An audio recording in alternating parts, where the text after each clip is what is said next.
Chapter 47 The Dappled Grays.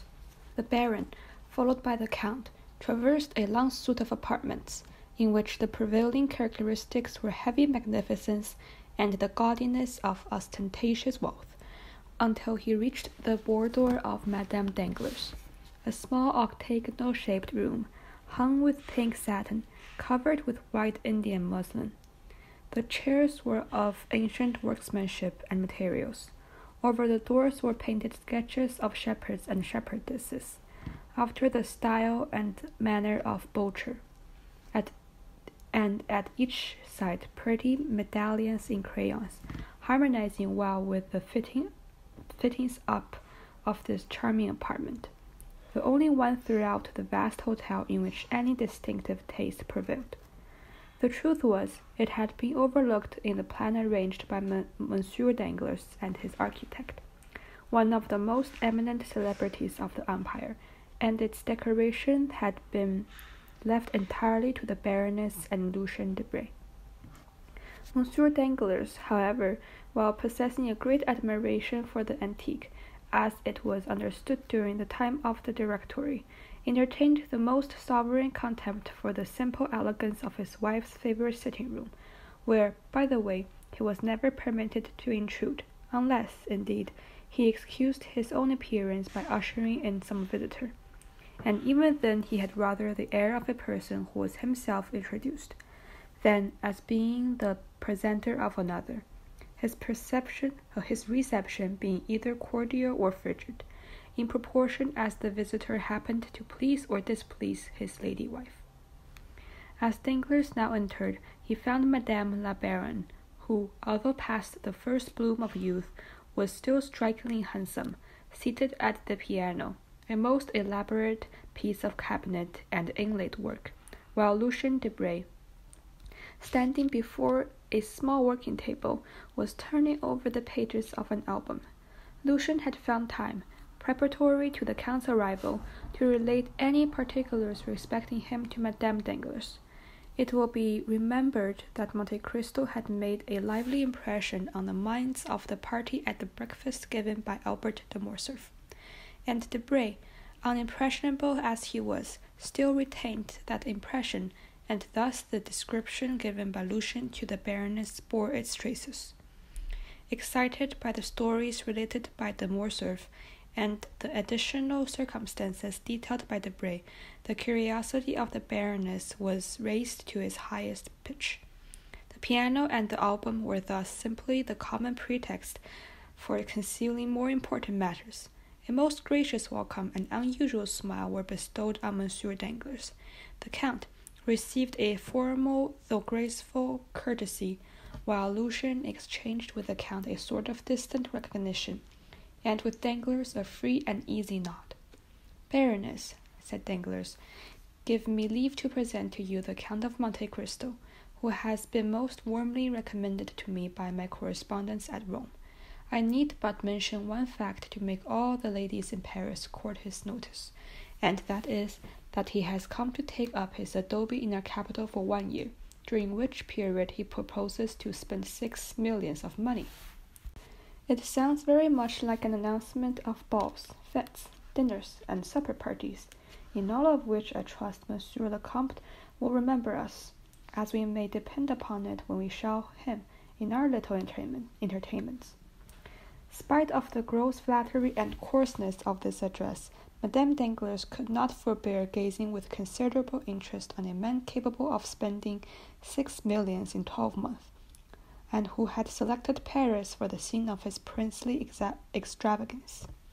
"And when did you arrive here?" inquired she. "Yesterday morning, madame." "Coming, as usual, I presume, from the extreme end of the globe?" "Nay, madame, this time I had merely proceeded from Cadiz hither." You have selected a most unfavorable moment for your first visit to our city. Paris is a horrible place in summer, balls, parties, and fetes all over. The Italian opera is in London, the French opera everywhere except in Paris. As for the Theatre Francais, you know, of course, that is nowhere. The only amusement left us are the indifferent races held in the de Mars and Satori. Do you propose entering any horses at either of these races, Monsieur le Comte? Madame, replied Monte Cristo, I will do whatever is done at Paris, if I'm lucky enough to find some friend to instruct in French habits. Are you fond of horses, Monsieur le Comte? I have passed a part of my life in the East, madame, and the Easterns value only two things, the breed of their horses and the beauty of their women. Nay, Monsieur le Comte, said Baroness, it would have been somewhat more gallant to have placed the ladies before the animals. You see, madame, how rightly I spoke when I said I required a preceptor to guide me in all my sayings and doings here. At this instant the favorite attendant of Madame Danglars entered the boudoir. Approaching her mistress, she spoke some words in an undertone. Madame Danglars turned very pale, then exclaimed, I cannot believe it. The thing is impossible. I assure you, madame, replied the woman, it's even as I have said. Turning impatiently toward her husband, Madame Danglars demanded, Is this true? Is what true, madame? Inquired Danglars, visibly agitated. What my maid tells me? But what does she tell you? That when my coachman was about to prepare my carriage, he discovered that the horses had been removed from the stables without his knowledge. I desire to know what is the meaning of this. Be kind enough, madame, to listen to me, said Danglars. Fear not my listening, for I am curious to hear what you will say. These two gentlemen shall decide between us. First, I will state the case to them. Gentlemen, continued the Baroness, among the 10 horses in the stables of Monsieur le Baron Danglars are 2 that belong to me, the handsomest creatures in Paris. You know them, Monsieur de Bray, my Dappled Grays. Well, I had promised Madame de Villefort the loan of my carriage to drive tomorrow to the Bois de Boulogne, but the Grays are gone, positively gone. No doubt Monsieur Danglars had made by the sale some thousands of francs. Heaven defend me from all the races of speculators. Madame, replied Danglars, the horses were not sufficiently quiet for you. They were scarcely 4 years old, and they made me extremely uneasy on your account. Nonsense, retorted the Baroness. You could not have entertained any alarm on the subject, because you are perfectly well aware that I have recently engaged a coachman who is said to be the best in Paris. But perhaps you have disposed of the coachman as well as the horses? My dear love, pray do not say more about them, and I promise you another pair exactly like them in appearance, only more quiet and steady. The Baroness shrugged up her shoulders with an air of ineffable contempt, while her husband, unaffecting not to observe it, turned toward Monte Cristo and said, Upon my word, Monsieur le Comte, I am quite sorry I was not sooner aware of your establishing yourself in Paris. And wherefore? Asked the Count. Because I should have liked to have made you the offer of these horses. I have almost given them away, as it is. But, as I before said, I was anxious to get rid of them upon any terms. They were only fit for a young man. I am much obliged by your kind intentions toward me, said Monte Cristo. But this morning I purchased a pair, and I do not think they were dear. There they are. Come, Monsieur de Bray, you are a good judge. As de Bray walked toward the window, Danglars approached his wife. Just fancy, said he in a low tone, a most enormous price was offered me this morning for them. Some fool, bent upon ruining himself as fast as he can, actually sent his steward to me. The fact is, I have gained 16,000 francs by the sale of them. Come, don't look so angry, and you shall have 4,000 francs of the money to do whatever you like with, and Eugenie shall have 2,000. Madame Danglars surveyed her husband with a look of withering contempt. What do I see? Suddenly exclaimed Debray. Where? Asked the Baroness. I cannot be mistaken. There are your horses, your own horses harnessed to the Count's carriage. My Dappled Grays? Demanded the Baroness, springing to the window. 'Tis indeed they, said she. Danglars looked absolutely stupefied. How very singular, cried Monte Cristo, with well-feigned astonishment. Madame Danglars whispered a few words in the ear of Debray, who approached Monte Cristo, saying, "The Baroness wishes to know what you paid her husband for the horses." "I scarcely know," replied the Count. "It was a little surprise prepared for me by my steward. I think it has cost me about 30,000 francs. Debray conveyed the Count's reply to the Baroness. Poor Danglars looked so crestfallen and discomfited that Monte Cristo assumed a pity air toward him. "See," said the Count, "how very ungrateful women are. Your kind attention does not seem to have made the least impression on her. A woman will often, from mere wilfulness, prefer that which is dangerous to what which is safe. Therefore, in my opinion, my dear Baron, the best way is to leave them to act as they please, and then, if any mischief follows, why, at least, they have no one to blame but themselves." Danglars made no reply.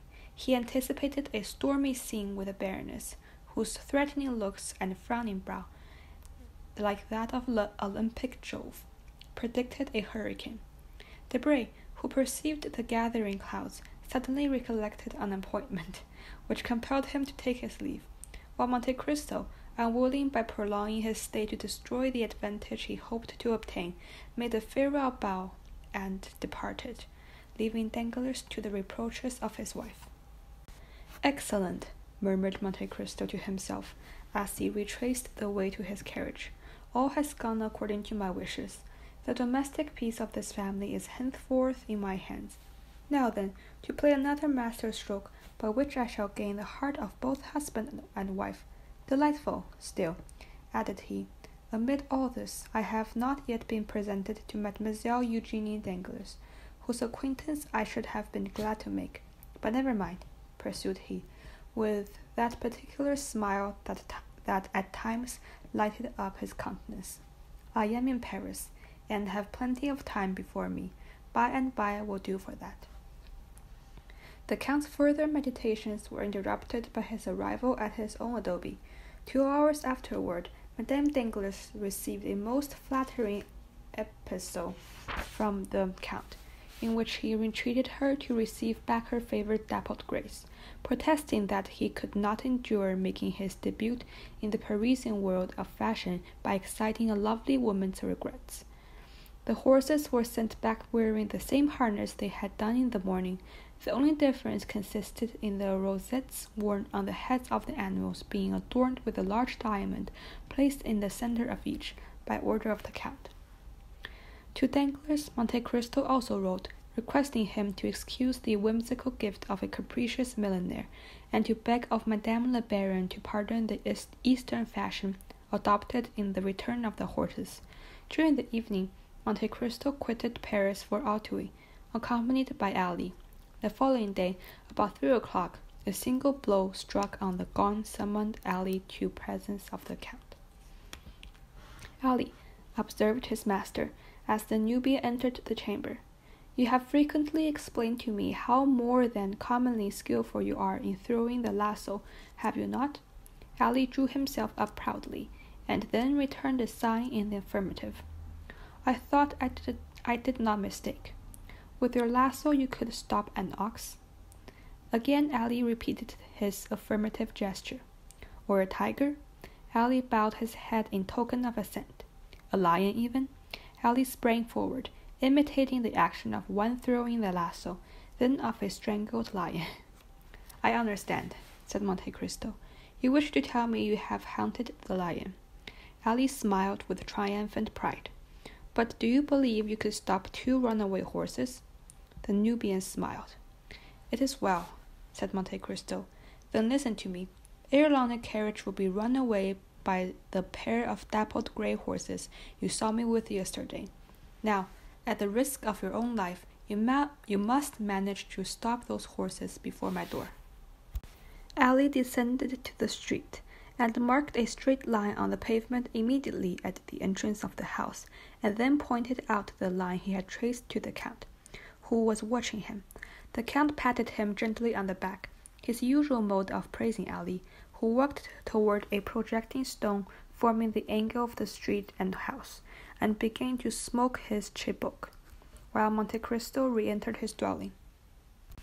Still, as 5 o'clock approached, and the carriage was momentarily expected by the Count, the indication of some slight impatience might be observed in his manner.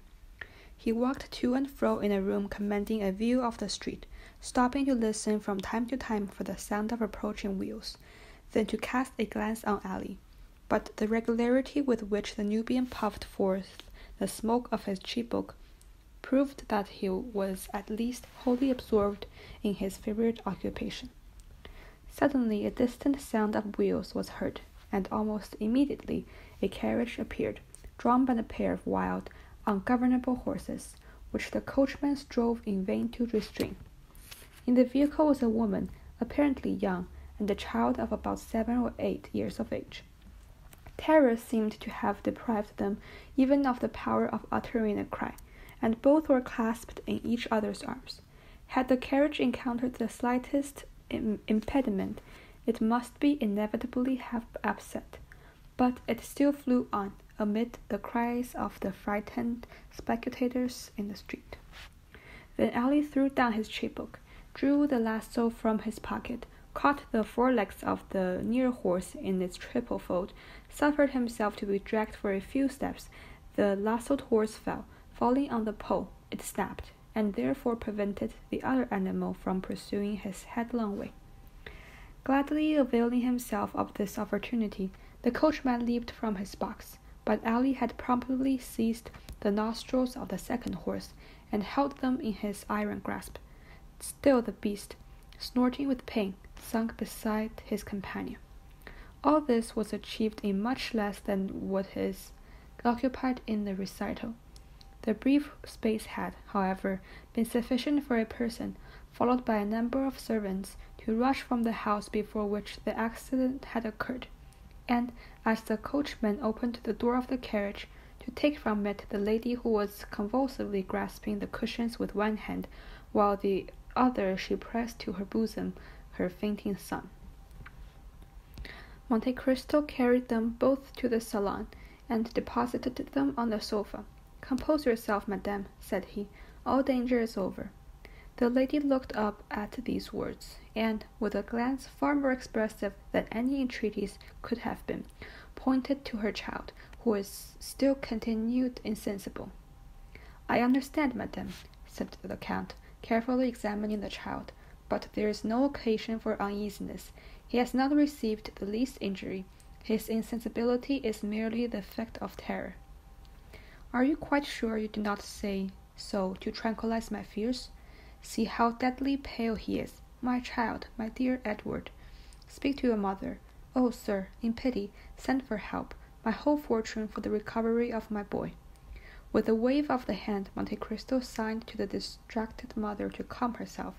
Then, opening a casket that stood near, he drew forth a phial of Bohemian glasses, containing a liquid of the color of blood, of which he let fall a single drop on the child's lips. Scarcely had it reached them, ere the boy, though still pale as marble, opened his eyes. At this sight, the delight of the mother equaled her former despair. "Where am I?" exclaimed she, when her first raptures at her son's recovery were past, "and to whom am I indebted for so happy a termination to my late alarm?" "Madame," answered the Count, "you are under the roof of the one who esteems himself fortunate in having saved your pain." "My wretched curiosity has brought all this about," pursued the lady. "All Paris run with the praises of Madame Danglars' beautiful horses, and I had the folly to desire to try them." "Is it possible," exclaimed the Count, with well-feigned astonishment, "that these horses belong to Madame la Baronne?" "They do, indeed. May I inquire if you are acquainted with Madame Danglars?" "I have that honor, and my happiness at your escape from danger is redoubled by the consciousness that I have been the cause of all the peril. I yesterday purchased these horses of the Baron, but, as the Baroness evidently regretted them, I ventured to send them back to her, with a request that she would accept them from my hands.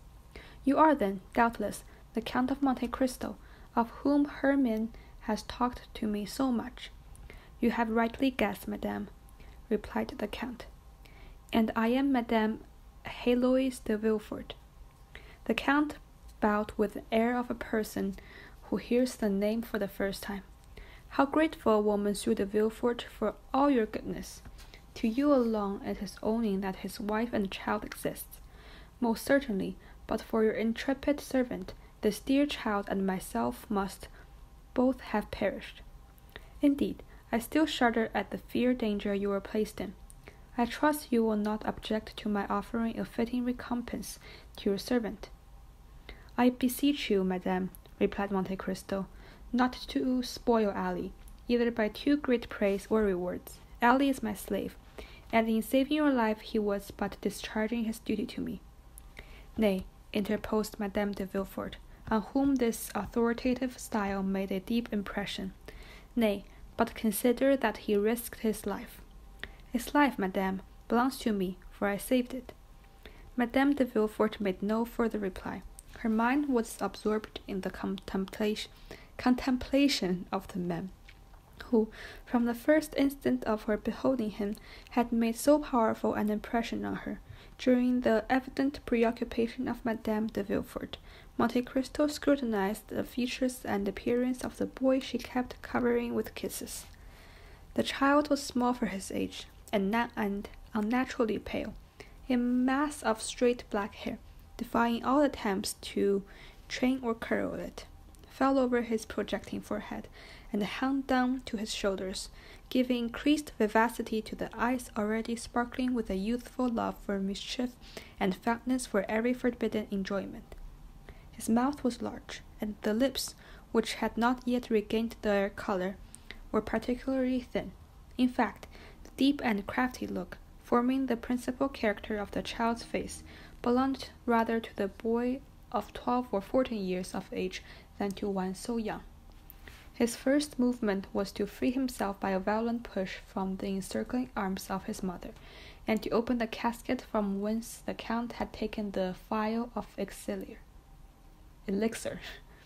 Then, without asking permission of anyone, he proceeded, like a child unaccustomed to restrain his caprices, to pull the corks out of all the bottles.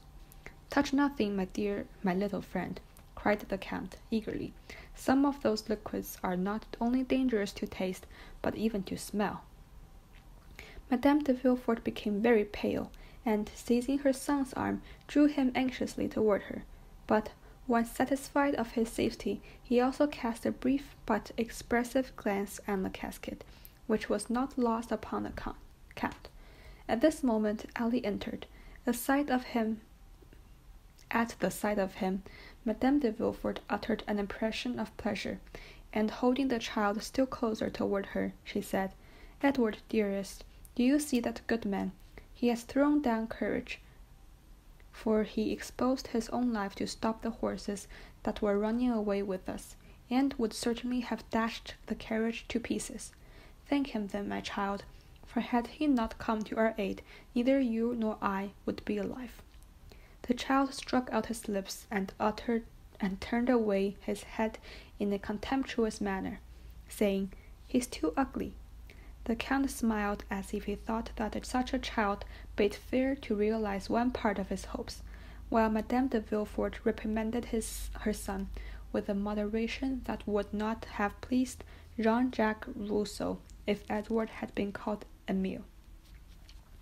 "This lady," continued the Count, speaking to Ali in Arabic language, "is desirous that her son should thank you for saving both their lives, but the boy refuses, saying you are too ugly."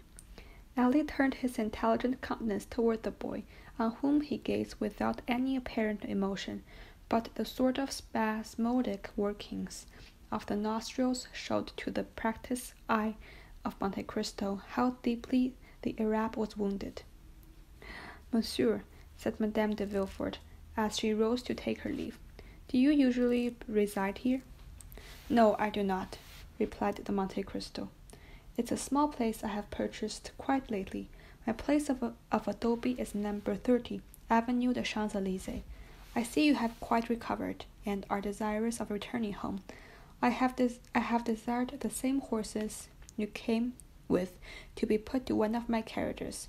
And Ali, he whom you think very ugly, continued he, addressing the boy with a smiling air, will have the honor of driving you calash, directly that important business is concluded.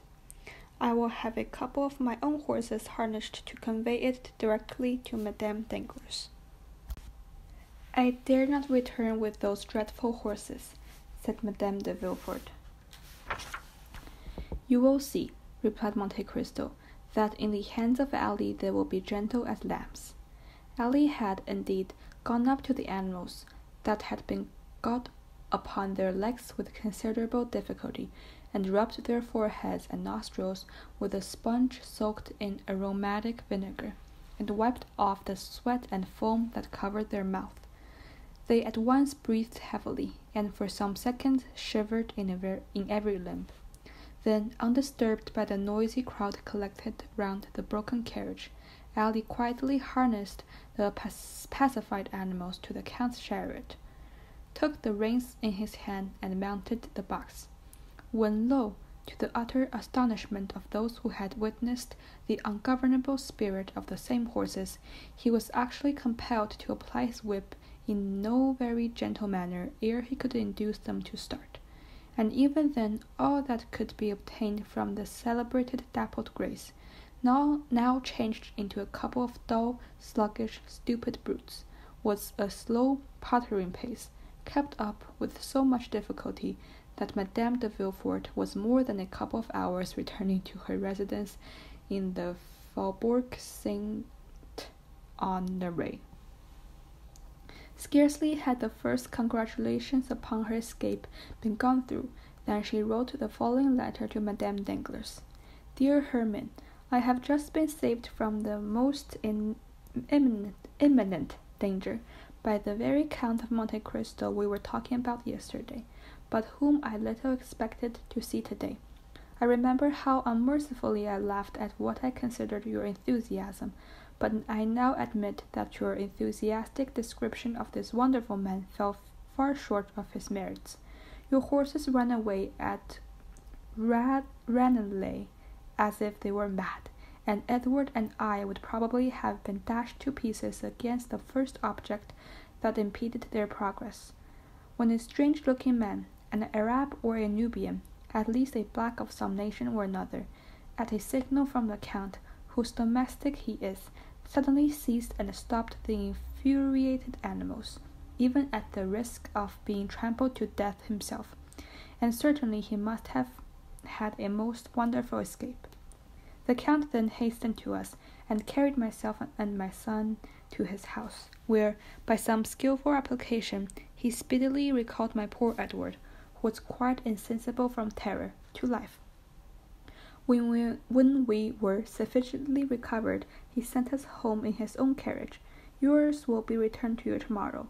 I am fearful you will not be able to use your horses for some days. They seem thoroughly stupefied, as if sulky and vexed at having allowed this man to conquer them after all. The Count, however, has commissioned me to assure you that 2 or 3 days' rest, with plenty of barley for their sole food during that time, will bring them back to their former fine condition, which means, I suppose, the same headstrong fury as they evinced yesterday. Adieu. I cannot return you many thanks for the drive of yesterday, but, after all, I ought not to blame you for the misconduct of your horses, more especially as it procured me the pleasure of an introduction to the Count of Monte Cristo, and certainly that illustrious stranger, apart from the millions he is said to dispose of, seemed to me one of those curiously interesting problems I, for one, delight in solving at any risk or danger. Nay, so bent am I on following up my acquaintance with this remarkable personage, that if all other means fail, I really believe I shall have to borrow your horses again, and make another excursion to the Bois de Boulogne. My sweet Edward supported the accident with admirable courage. He fainted, but did not utter a single cry before, nor shed a tear after. You will consider these praises the result of blind maternal affection, but that delicate, fragile form contains a soul of iron. Valentine sends many affectionate remembrances to your dear Eugenie, and with best love to her and yourself, I remain, ever yours truly, Heloise de Villefort. P.S. Do pray contrive some means for my meeting the Count of Monte Cristo at your house. I must and will see him again. I have just made Monsieur de Villefort promise to call on him, and I hope his visit will be returned. Nothing was talked of throughout the evening but the adventures at Auteuil. Albert related it to his mother. Chateau Renaud recounted it at the Jockey Club, and Debray detailed it at length in the salons of the minister. Even Beauchamp accorded it to 20 lines in his journal, therefore placing him a hero before all the fair members of the aristocracy of France. Vast was the crowd of visitors and inquiring friends who left their names at the hotel of Madame de Villefort, with the design of renewing their visit at the right moment, of hearing from her lips all the interesting circumstances of this most romantic adventure. As Heloise had stated, Monsieur de Villefort donned his best black suit, drew on a pair of new white kid gloves, ordered the servant to attend the carriage dressed in their full livery, and forthwith drove to the hotel of the Count, situated, as the reader is already informed, in the Avenue des Champs-Élysées.